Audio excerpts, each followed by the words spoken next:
Hi there, and welcome to today's show. For those parents out there that have little ears in the room, today's conversation gets very adult very quickly. So take a moment now to grab a pair of headphones to listen to today's pod.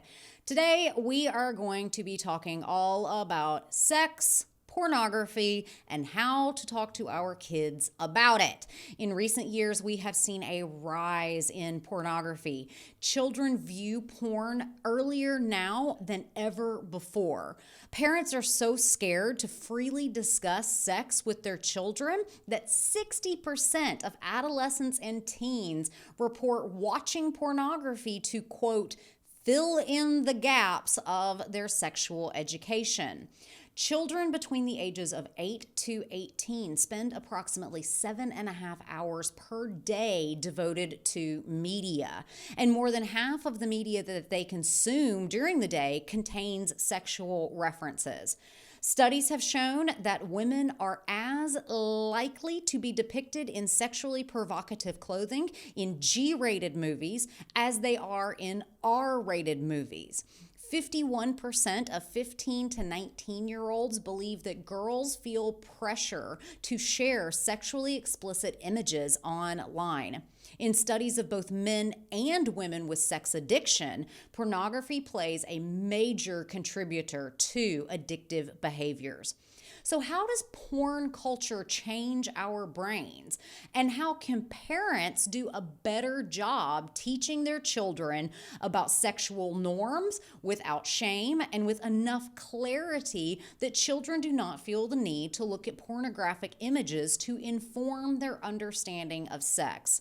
Today's guest is Emily Gaudreau. She is a former Playboy photographer turned child sexual abuse prevention educator and anti-pornography activist.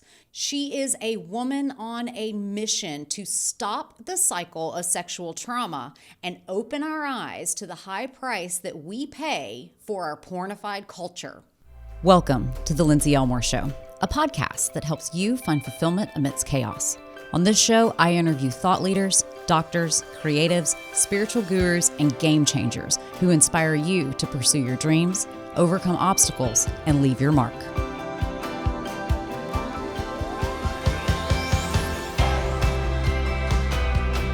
Emily, I am so excited to talk to you today. Welcome to the Lindsey Elmore Show. I'm pretty excited to talk about, oddly enough, pornography with you. I know, right? Okay, so tell us, I feel like this may be a big jump in people's understanding because they think, oh, who cares if I'm seeing a picture of a woman topless? I'm not in sex trafficking. I'm not advocating for that. It's just a photo. But how do you link pornography to sexual predation? So the major link between pornography and specifically sex trafficking is a lot of times the kids that are people that are brought into sex trafficking are often used in pornography before they are considered damaged goods. So a lot of the films that you might see, you don't know if that's consensual, if they've got a gun to their head, if there's drugs involved. That's one of the biggest problems with it. And also with how pornography, the need to accelerate and have that novelty factor, it leads to child pornography. Right. Because you need a bigger hit every time in regards to like the riskiness of what you're doing. So that's the trajectory of that. Okay, so basically you start out by looking at just an image of a woman's bare breasts, but in order to get that dopamine hit that's required to feel those feelings of arousal requires increasingly more risque behaviors. And certainly we have seen increasingly risque behaviors in pornography. And I agree with you, we tend to see younger and younger people. And so you have an analogy that's like nature and how nature explains sexual predators and pornography. Tell us about that analogy. My main objective is to get parents to talk to their kids about this stuff in general. It is such a taboo topic, and people just either they don't address it at all, or they go too far. And just as a blanket statement, parents, don't talk to your kids about your own sexual life. That's one of the things that ends up getting very blurry, as parents are like, I don't know how to do this. But the biggest question is, when do we start? And my answer is from the very beginning. And especially when they're old enough to talk, we're going to learn how to talk to them about sexual predators. So this is how you're going to do it. This is one example of how I use nature. You're going to take them to the zoo, and there's lions and tigers, and you're going to go, oh, look at the tiger is stalking the other one. It's laying low. It doesn't want to be seen, and it's creeping up and watching. So stalking, luring, and mimicking. Oh, look at the zookeepers luring the seal into the pen with something it really wants. I wonder what that is. And mimicking, that's camouflaging and pretending to be something it's not. Mm-hmm. So those are all things that we can talk about in the natural world. And then as they get older, that's pretty much like the end of the lesson until they enter about 7 years old. They're going over friends' houses, various other things. And you're like, we need to kind of step this up a little bit. Go, remember how we talked about how predators work? Stalking, luring, and mimicking. People do that too. Oh, wow. Okay. And you could even take them to Cabela's and be like, all right, look at how humans stalk, lure, and mimic. I mean, Cabela is just a perfect example of especially mimicry and camouflage and smelling like an animal and making the sound of an animal. And then when they get on their cell phones, or you give them their cell phone, hopefully past the age of 8, they are going to go into the predator conversation again, stalking, luring, and mimicking. Oh, do you think they're luring you into something that's unsafe because you want to be a model? Putting your full name on there. Do you think somebody could stalk you? Putting that you're going on vacation here, you like this or that. Do you think somebody might be watching and gathering information about you and then using it to lure you somewhere? Mm-hmm. Are they pretending to be something they're not? Probably. So that's how everything starts, is these really simple, innocent conversations when they're little. And then depending on the maturity of the child, I say 7, but I mean, it's different. If you're giving your kid a phone at 7 years old and they have access to the internet, you get to accelerate to talking about sexual predators online. Right. If you don't want to do that, you can wait. Yeah, absolutely. The easy button.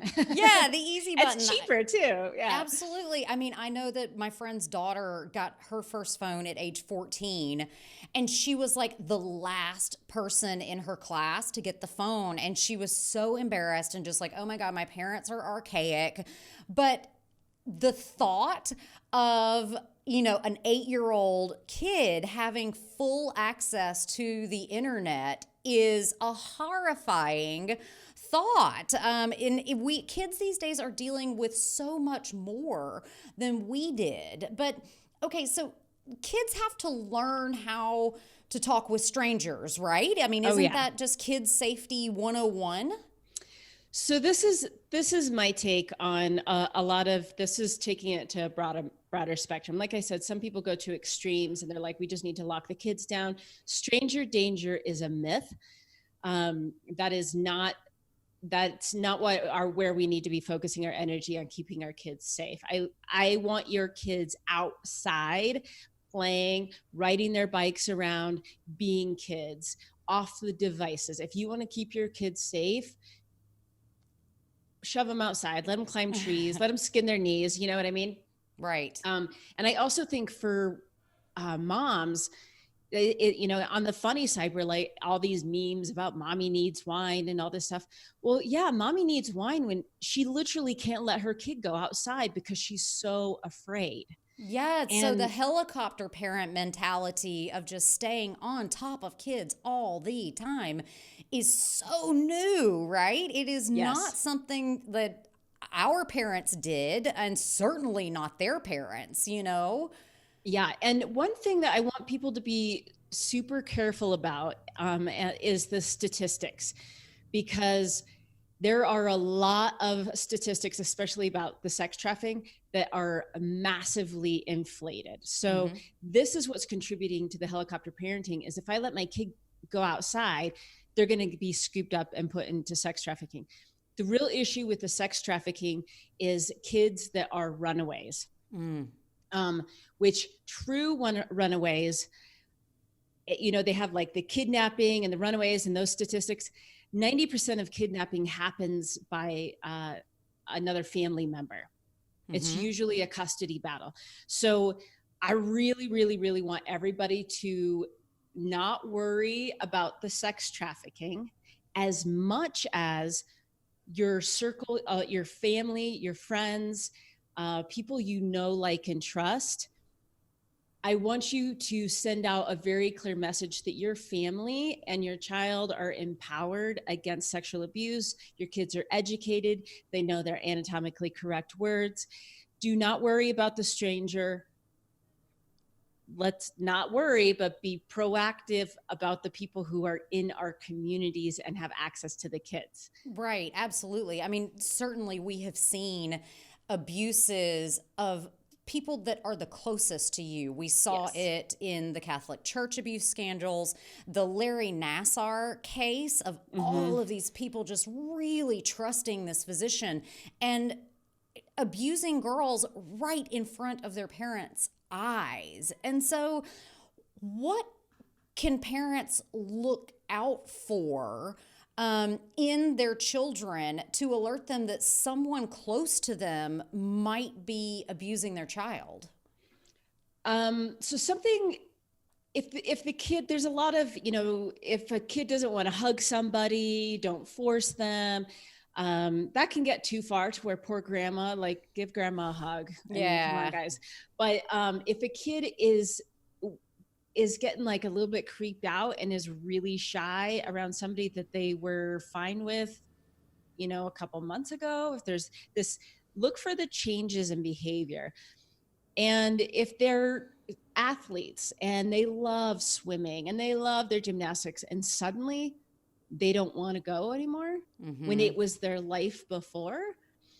So when there was I think it was USA Swim had a scandal. I mean, everything's had a scandal. Yeah, absolutely. At this point. But one of the girls that was being abused said to her, she was getting ready. Her coach was raping her. And she was like, I'm going to tell mom. She was like prepping herself because it's really, really difficult for people to come forward. Right. Because it's traumatizing and they don't know what's going to happen and how it's going to blow up. And now it's public and they feel guilty and there's just so much weight around it. So she got in the car. She was ready to tell her mom. And she was like, you are so lucky to have such an amazing coach like him. Aren't you lucky? Boom. She just shut it down and the abuse continued. And that was her. She ended up quitting swimming altogether. And it took years before she had the ability to come forward with that. So a lot of it's just listening to the kids, just keeping our mouths shut and listening. Yeah. I mean, do you think that parents should intentionally ask their children, is this should this be a part of just a regular conversation? How do you assess, if you've got a shy child or I'm sure that mom just thought she was doing the best thing. Like, oh my gosh, you have such a great coach. You're so lucky. And it was totally inadvertent. So how do parents ask about these kinds of things? One trick it's a game that I use. So, preemptively, you're talking to your kids about their body safety rules. They know the anatomically correct words for their body parts, which is crucial. And in the car, I like the car because it's non-confrontational. You're not face to face at dinner or, people can look out the window. And I do this with my daughter. What would you do if somebody tried to take pictures of your private parts? Right. I would kick them and say no. And it's a good way to have them have those words ingrained in them and they're practicing it. Asking a kid, has somebody touched your private parts? So this is a very, very specific thing that I want everyone to remember is do not ask those questions Why not? ever, because you are planting seeds. Especially if something has happened. I coach parents. It's pretty much what I do all day is coach parents who are like, oh, my kid saw porn, or somebody showed my kid porn, or I think my kid's being abused, or I think they said this or whatever. And instantly everybody goes into, tell me what happened. Who were you with? Were you with this person? Did they touch your whatever? Kids immediately create formative memories around those questions. Okay. Their minds are just so adaptive that they create those memories from your questions, and you will never get to the root of anything. Right. So if anything happens, and I want everybody to drill this into their brain, if anything happens, your kid says something, that they saw something, you're like, holy cow, this is a lot more than they should know. You just say, tell me more about it. Okay. Tell me more about it. No question marks. There's no questioning going on here, because people go to school for years and years and years to learn how to collect forensic evidence from kids, because it is a very delicate process. And if you ask them the wrong questions and you go to court, or if there's any kind of legal action that needs to be taken, the case can be thrown out because of your questioning. So you zip your chops and say, tell me more. And when you're not with them, write it down so they don't see that this is a big deal. The whole idea is you want them to keep talking. As soon as they pick up for a microsecond that this is a big deal, it's done. So, but I mean, don't you want to make it a big deal? I mean, like, how does you think that harms children if they get the impression that, tell us more about why it's so important not to make it a big deal. They will clam up. They understand the implications. So one of the biggest things that groomers, sexual abusers do is they groom the kids. I will go to jail. Your parents will kill me. They'll kill you. I'll kill your dog. I mean, it's the grooming of the intensity of the situation is already there. So if you get angry, if you get upset, instead of, oh, just tell me more, and then you go and see a child psychologist and put them in play therapy and let it work it out that way, or let them work it out. If you get angry, you're confirming the abuser's predictions. Right. You're actually playing into what they've set up as what the child thinks is true.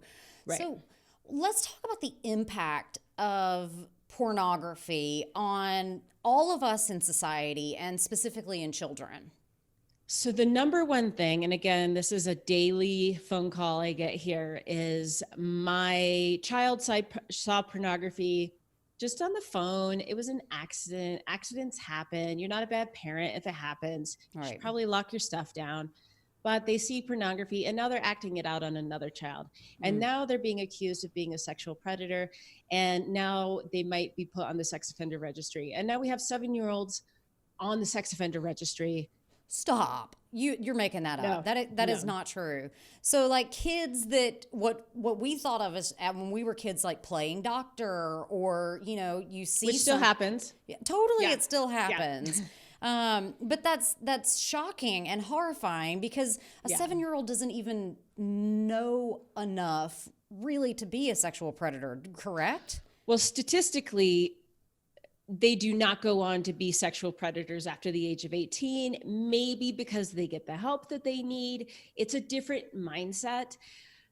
But what they are doing is beyond doctor play because of the pornography. And innocently enough, they are just babies. They're just kids.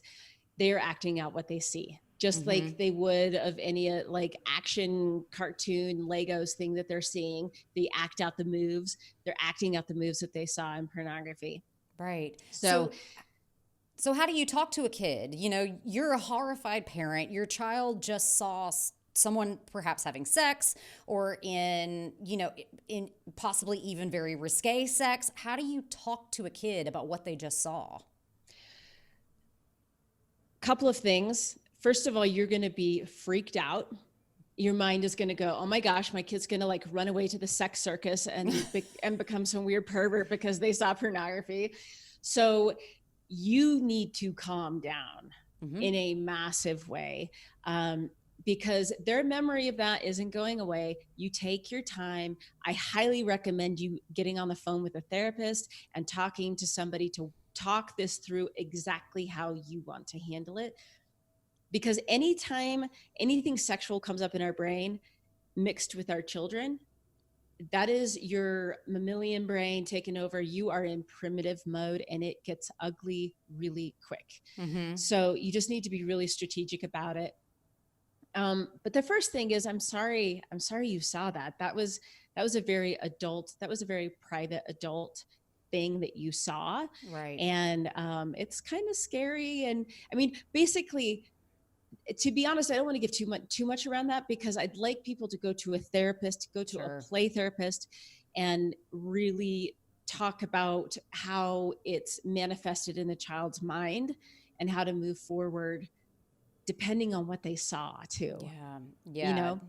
I can only imagine that the depending on what they saw is a very critical part of the discussion. And so I think what we're all after is having normal, consensual, adult sexual relationships that honor our desires, that is pleasurable, and that's authentic to who we are. And so how do you craft authentic sexuality in yourself? And then how do you mentor your children to craft authentic sexuality in themselves?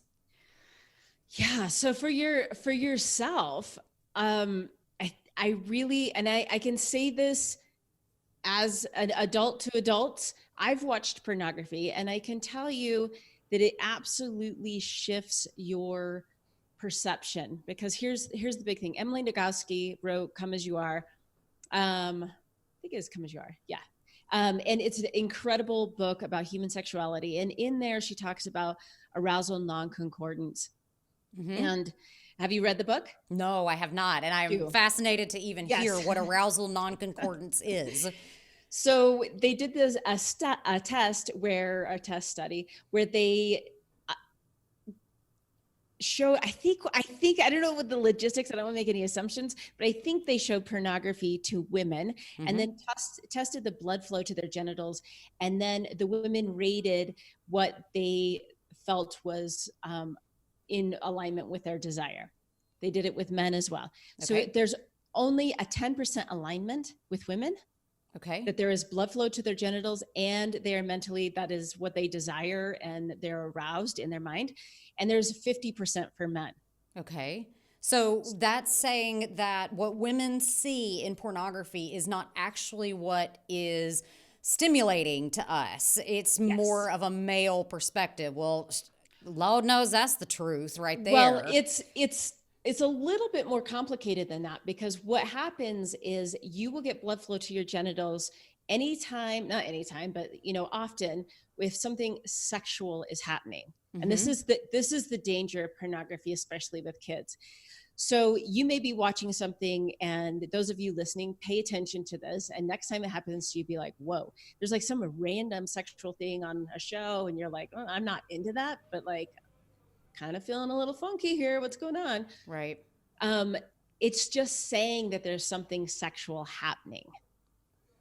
So when we're watching pornography and we're getting aroused, it's very confusing, because there is going to be blood flow because you're watching something sexual. So you're like, oh my gosh, am I into this? Am I into that? So who are you authentically? You've got to cut the static.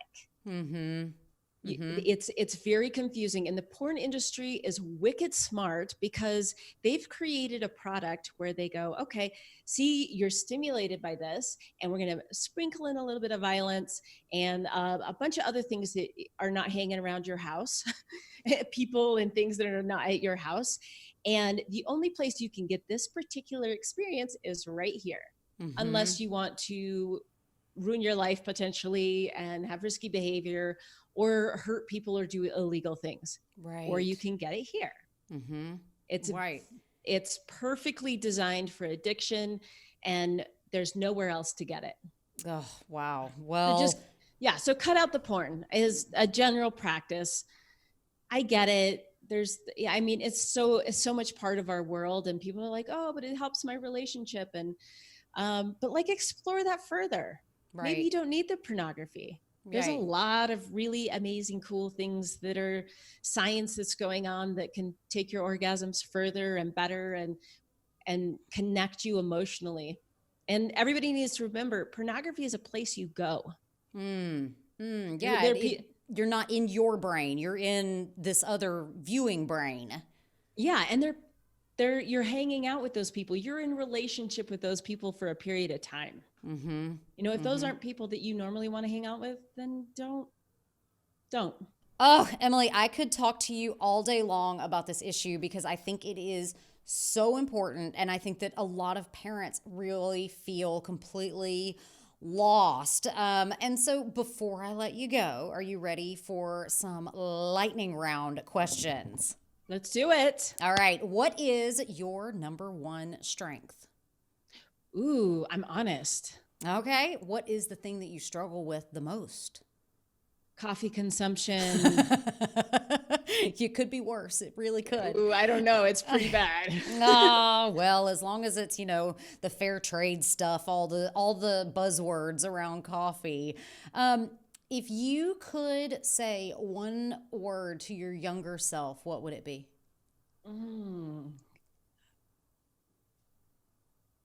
Ooh, this is good. One word. I'll give you 2 or 3 if you need them. Gosh, I would say hang on. Okay, just hang on. Keep it going. Hang on. Yeah. What keeps you up at night? Oh, last night it was passwords. Okay. Might also be the coffee. It might also be the coffee. I worry a lot about kids being labeled as sexual predators. It is my number one thing that just people are so freaked out right now. And as a sex abuse prevention educator, I also have to say, worry, concern, take action. Now chill out, guys. Now chill. It's this making sure I give people the right amount of information and making sure they don't take it too far and ruin kids' lives, and finding that middle ground. Absolutely. Yes. I preach that all of the time. People come to me and they're like, how dare you not live a completely organic lifestyle, and how dare you, use less than 100% safe cosmetics. And I'm just like, guys, something's going to kill us. I'm not afraid of earbuds or cell phone towers. It's just, I can't freak out about it. I've got bigger and better things to do. And so, I agree with you. Like we need to take issues seriously. We need to take all health and wellness issues seriously, but we have to chill out in our approach. And I really feel like in this modern day and age, that freak out factor is everybody's just so trigger happy right now. And so I could not agree with you more. The extremism is, if it feels extreme, if it's very polarizing, take a massive step back. Because I have ulcerative colitis. I was extreme and I was like, oh, I'm going to cure this with food. Oh, heck no, you're not. And then I'm like, oh yeah, well, I'm going to cure it with food and supplements. Actually, no, you're not. Yeah, you might need some steroids, I mean, maybe if I throw in a little bit of prescription medication with the other things. Yes. Ding. Anti-dogma, 100%. Who has been your greatest inspiration in your life? Ooh, in my life, I have I had a really amazing adult. I guess she was like a mom to me. She's my goddaughter's mom, and she passed away when my goddaughter was about 12. But she just had these amazing one-liners that, Yeah.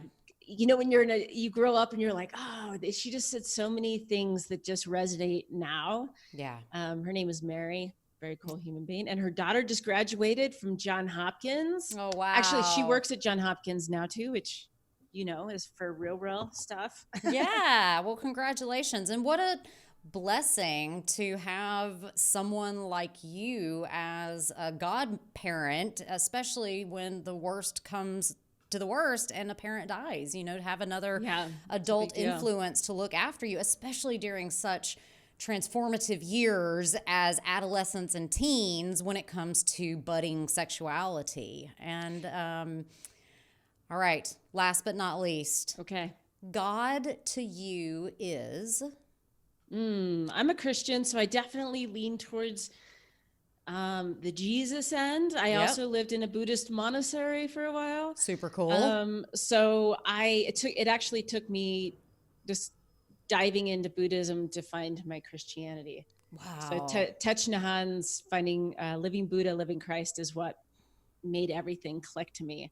Emily Gaudreau, it has been an honor to talk with you today. If you would like to learn more from her about how to raise children in the society that is so pornified these days, head to her website, howtoraiseamaverick.com. All right, Emily, thank you so much for your time. Bye, thank you. Bye-bye. A lot of women experience bladder leaks, whether it happens after having a baby, when you sneeze or laugh, or simply a byproduct of aging. Bladder leaks can be embarrassing, and they prevent you from having the confidence that you deserve in the bedroom. You've heard me talk about how much I love Thinx, which are period-proof panties, but they also have a partner brand called Speaks. Speaks are pee-proof underwear specifically designed for women with bladder leaks. They'll keep you dry, odor-free, create less waste than typical panty liners, and are free from the stigma of wearing diapers. If you want to give them a try, head to www.shethinks.com/Lindsey Elmore and save $10 off a pair of pee-proof panties. That's www.shethinks.com/Lindsey Elmore and save $10 off of your first pair of pee-proof panties. Sexual guilt is a struggle that holds adults back from open, spontaneous, and authentic sex when we have reached the age of consent. It steals intimacy from sex, rendering it impersonal and repetitious and mechanical. And it can be so bad that it can destroy relationships. None of us were born with the innate emotion of sexual guilt. As children, we begin as sexually innocent adventurers, but adults entrain us to have guilt about our sexuality. Not out of any fault of their own, but just because that's what they were taught and what people before them were taught, and it was how we've just all been taught. When we grow into adults, we then enact those guilty feelings onto others. We then teach our children about them, and in subtle ways, we all somehow come to the understanding that sex is wrong. How do we do it? Well, we tell young girls and boys things like, stop touching yourself, that's embarrassing. Or, nice girls don't do that. What will the neighbors think? It's a sin to touch yourself before marriage. If I catch you doing that again, you're going to be punished. It doesn't get any better as we get older. Women who have too many partners are sluts, too few, and you're definitely a prude. Men with too many partners are playboys, and men with not enough partners are somehow seen as less sexually desirable. Relationships get rocked simply because men with fewer partners than females somehow feel less masculine. We also have a lot of misconceptions around long-term non-cis relationships. All gay men are sluts, and all those lesbians, they end up not having any sex long-term.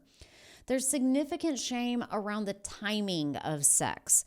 Women are considered unclean around the time of their period, and religious traditional medicines actually suggest that there are days that even married people should not have sex. Adults shame each other too. Is he driving that Hummer because he's got a small package? She must be such a slut for wearing that. What woman would date a man that young? What does she have in common with a man that old?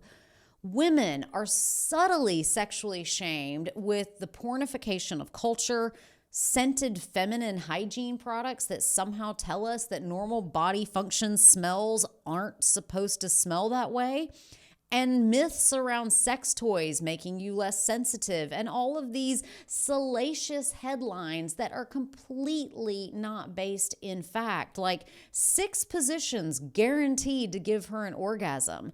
It's absurd, the information that we get fed about our sexuality. The good news is sexual guilt is a learned emotion, and that means, like anything else, it can be unlearned. Unlearning sexual guilt is a conscious choice to divorce yourself from many of the ideals that you were taught as a child and grow into an adult who fully embraces the fact that sex can be meaningful, consensual, and pleasurable. We become better equipped to express our desires. We have an increased ability to be creative and confident and more open to our emotions when we're able to release the concepts of sexual guilt. Here's the thing. Breaking up with sexual shame also increases the safety of sex. When our first step is to decide, is this pleasurable for everyone? That's the end goal of sex. Is this pleasurable for everyone? We have to take a lot of steps before we can get there. We have to ask ourselves, is this legal? Is this ethical? Is this consensual?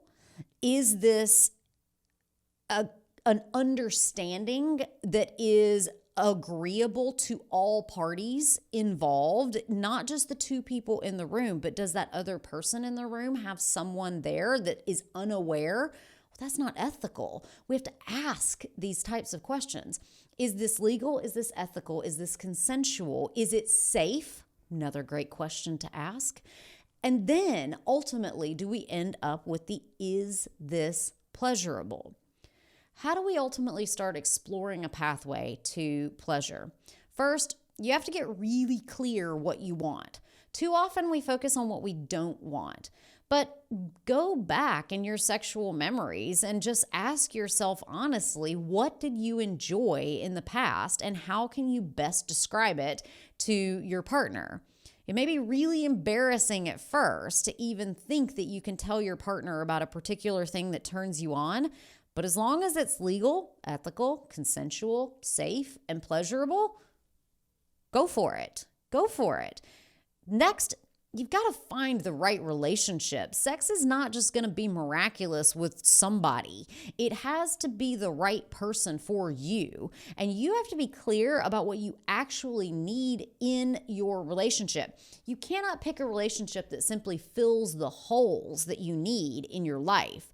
But you need someone who enhances all of the amazing things that you are and that enhances all of the amazing things that you have in your life. So many times we stay in relationships that are not sexually fulfilling, and this increases the risk of cheating. So what is cheating? Cheating is nothing more than unilaterally changing the agreed upon terms within your relationship. If you are unilaterally changing the terms of your relationship, and you don't have the confidence to just say, hey, honey, do you want to try this in bed with me? You may be experiencing some sexual shame because I promise once you just get it out there to the right partner that I kind of want to try this thing, what do you think? the conversation's going to get a whole lot easier. On the flip side, we stay in relationships solely because the sex is good. Neither is healthy. You have to ask yourself, what do you really want in a partner in life, which is an entirely different thing than simply having a satisfying sexual experience. To craft a long-term, committed, loving, and partnership that includes sex, you have to know what you want out of them that is more than just this one thing. Whatever that right foundation is for you is perfectly acceptable. This is something that I think a lot of people don't give themselves permission to do. They don't decide what they want out of the partner before they dive right into the sex. So be it that you want to be in a committed monogamous relationship, be it that you want to be married, that you want to be engaged, that you want to, whatever those things are, establish that first and then move on to sex. The next thing is find how you want to feel when you get to the end of a sexual encounter. Forget fake it till you make it. How does a true soulmate, a dedicated, loving partner actually feel to you in a sexual relationship? Whatever those emotions that you want, is it joy, is it passion, is it happy, is it content, is it pleased, is it relaxed? Sexual intimacy isn't about achieving a screaming orgasm. It's just not going to happen night after night for everyone.